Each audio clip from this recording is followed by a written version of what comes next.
you're not going to argue anybody into your political philosophy because people aren't rational. People are far more likely to join a thing because they have social pressure to join it or a social reward for it. And if you ever go on social media and interact with a typical Democrat or a typical Republican, you will see them type out almost verbatim the exact same talking points. And I mean, it is straight from their playbook and straight from, mainstream news. People on the right complain about the left-wing bias in the media. People on the left complain about the right-wing bias in media outlets like Fox. And you say they're both right.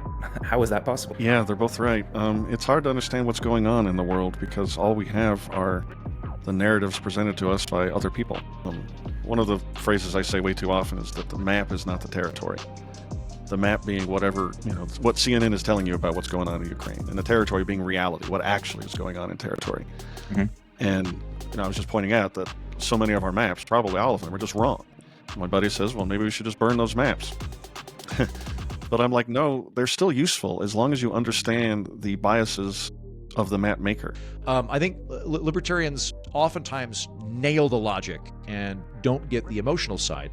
And one of the things that, and I'm projecting a lot of myself onto this, it is difficult for me to let go of incorrect statements. I'm having a conversation with somebody and they say something which I know to be factually incorrect, or I know that it is logically incoherent, and it's really difficult for me to just let that go. Very often libertarians, we think in systems and in policies and in ideas.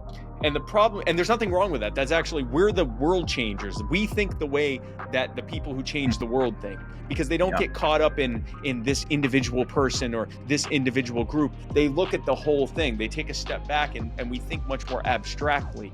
And people don't care about principle. They want to know how it affects them. They want to understand, which is why, and the evidence of this is, they always ask, who will build the roads? No matter how ethical your argument against the state is, no matter how moral it is, they ask you, who will build the roads? Right? And that's how they get their ideals. Nobody really thinks about why they believe what they believe. They just know that my favorite talking head said this, therefore I'm going to parrot it because that's who I like. And it's kind of sad, and it's the reason that we are where we are and why we're going to continue down this path until something bad happens. So, yeah. Our culture is degraded. I don't know that a president of the United States or a vice president of the United States can remedy that. I think that, in fact, it is largely a byproduct of a too powerful government, that we have decided that we're going to rely on the government for next to everything. And therefore, we don't do anything to help our communities. We don't do anything to pick up trash on the side of the road. We have just turned everything over to the state. So therefore, when you see a drug addict or a homeless person, you walk past them. You're not. I think your sentiment is exactly correct. Like, in this country, nobody should be stepping over prone figures in America. It's deeply fucked up. I don't want that at all.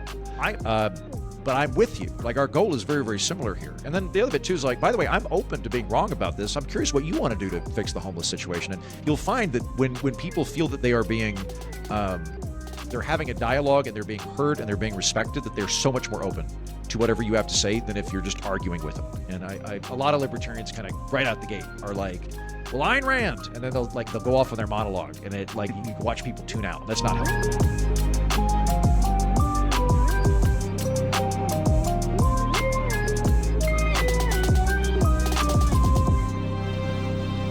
It made a heck of a lot more sense that it's about signaling allegiance to a tribe in hopes of having a community that you could fit in, that you could survive in, and you could pass your genes down into the future.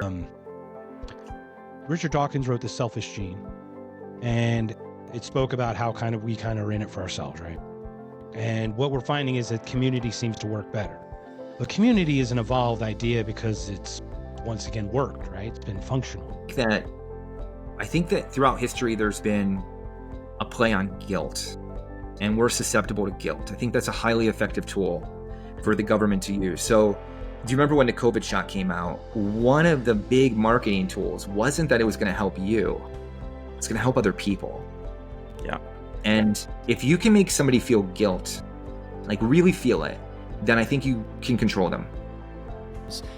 day in, day out. You know, the media and the government and just even people on the inside who tell you to compromise, tell you to sell out, tell you that you'll never win, tell you you're stupid, you're nothing, you're, you know, autistic, or, you know, you can never be real world, you know, all that stuff. It's nonstop. So it does take like almost a superhero level of intellectual resilience to stay the course and stay principled through and through, because you have every type of thing you can imagine telling you to stop. You are free to stand on your values, but the government may still smite you, right? You may win. You may negotiate on your values and the government says, cool, that's a good idea, like the vegetables. Or you may stand on your values and they say, not cool, we're going to throw you in with the lions or the fire. So there is so much energy in the liberty movement then. And of course, Ron Paul's message wasn't do everything you can to get me elected. He, you know, educate yourself, benefit yourself so you can aid the cause of liberty in the future. And I really, you know, I think I took that message very seriously. What libertarian political philosophy is just what the laws of a society should be. The size and scope of government, or if government should even exist, but it doesn't tell you how to live your life, which is why I think it's such a huge error to be either a left, quote, left libertarian or a right libertarian. Your own personal views on how to live your life and what good moral behavior is doesn't have anything to do with what the law should be. If you're 99% confident on this, I'm not going to even have a chance to argue with you. So let's just talk about how you got there. The way I frame it is it crosses the streams, to use the Ghostbusters reference, right? There's some things that ought not be together, and it puts them together. Respect. So when I say respect, I don't necessarily mean that you respect someone's opinion or who they are as an individual, just that they are an individual. Well, I try to make my identity the person who is willing to change. So I'm happy to concede that I've been wrong about a number of things in the past. And when you make your identity, I'm open to changing, then it's a lot easier to change things.